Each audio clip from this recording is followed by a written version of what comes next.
What is a mom basket? Every change has a reason. Baby, let it come to you. Hey guys, it is Casey with Accidental Homeschoolers. If you are new to my channel, I am a homeschooling mom of two. I am a former teacher, and I love sharing everything about homeschool, about our crazy life. So the question of the day is, what is a mom basket? So I recently did a collaboration about morning baskets, and I thought, you know what, I should probably share about my mom basket. So I love to read, and if you're anything like me, you have lots of pens, you have lots of things, your Bible, all kinds of stuff, and it's scattered all over the place. Well, no more. I officially decided it was time for me to get a little more organized. So I normally leave my books on my nightstand, just stacked up. In the drawer, there's pens. I actually have some reading glasses. I am getting older. Sometimes, you know, low lighting is just not fun. So I had to get everything put into a basket because I have a 13-month-old who can reach everything. She's very tall. Everybody keeps asking me, is she 18 months? I'm like, no, she's 13. She can reach everything. She pulls open the drawers. She pulls everything out. I can never keep it together. She's touching things I don't want her to touch. She's pulling my Bible off the table. I just couldn't take it anymore. So I was looking around the house looking for a basket that would work, and I wanted something that would just, you know, speak to me, that I loved. You know, we're moms. We love those things. And I didn't find anything that I felt worked really well. And I looked and I looked and I looked, and I finally found this. And you're like, that doesn't really look like a basket, it looks like a bag.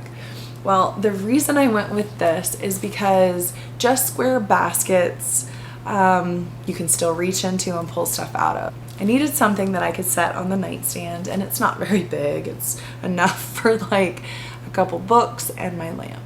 It's pretty small. But I also wanted to be able to take these things from upstairs in the bedroom to downstairs to here.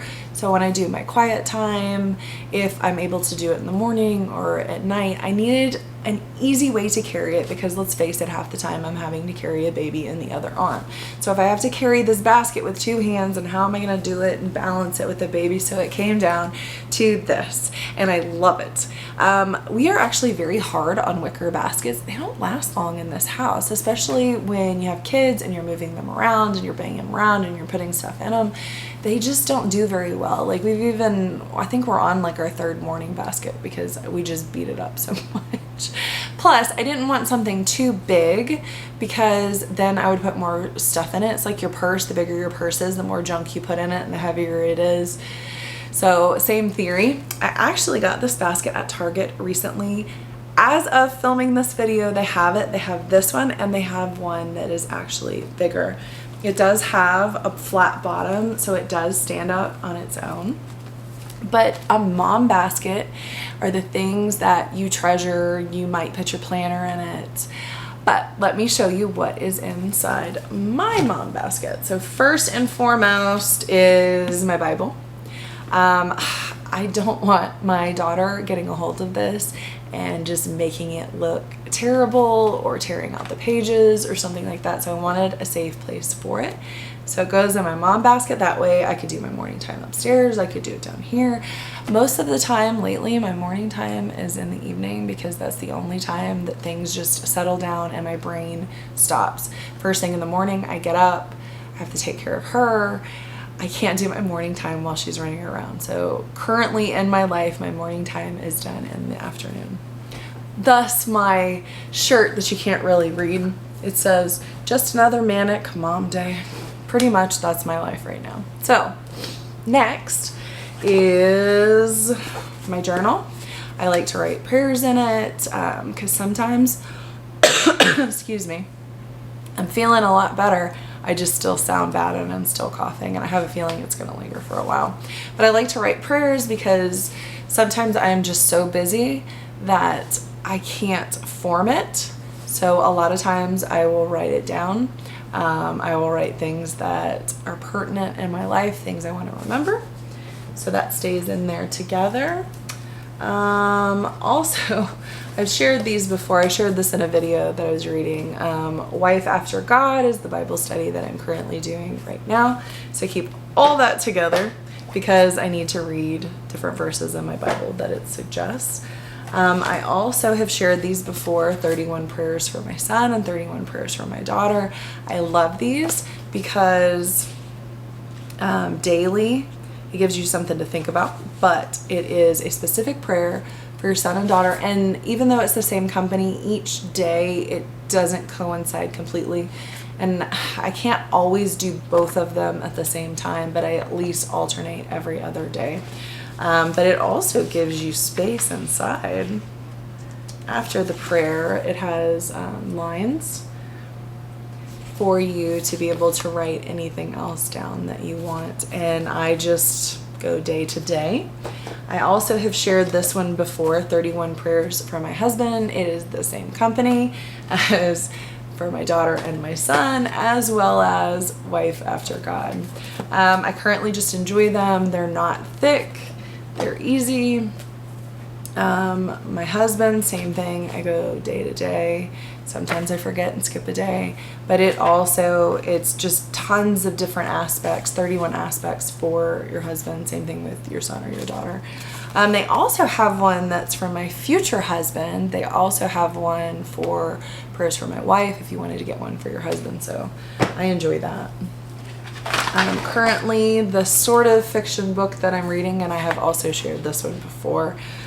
I don't get to this every single day, but it's in here so I can grab it when I want.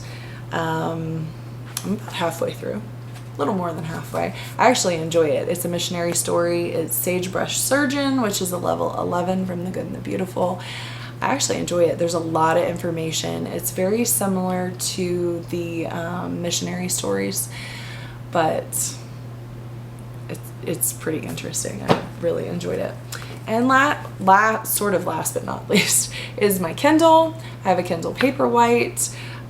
Most of the time I love this. Yes, I like to buy real books, but I also like to have things on my Kindle because I like to read laying down at night, and it has a backlight. So my husband can go to sleep, but I need to kind of read to fall asleep to get my brain to stop. So I use my Kindle for that. There's just different books on here that are like super thick that I don't want to carry around. They're books that I've been reading for a very long period of time, and it doesn't take up a lot of space, and I love it. I also keep all of my pens and my highlighters in here for writing my journal, for my Bible, for the different Bible studies, whatever is in here that I need pens for. Plus, I now need reading glasses. Yay. I don't need glasses. I recently had my eyes checked and they're like, wow, you have 20/20, but I've noticed that this year's been a little harder, and when the light's lower, they're only a 1, so it's not that bad. But I keep those in there. My daughter loves to grab this and run off with it, and I don't want that to happen. So I put everything into my mop basket. You could put your planner in here, just different journaling, pens, things like that. So if you enjoyed this video, please hit the like button. If you are new to my channel, please subscribe. I would love to continue the conversation, and I hope you have a wonderful day. Bye.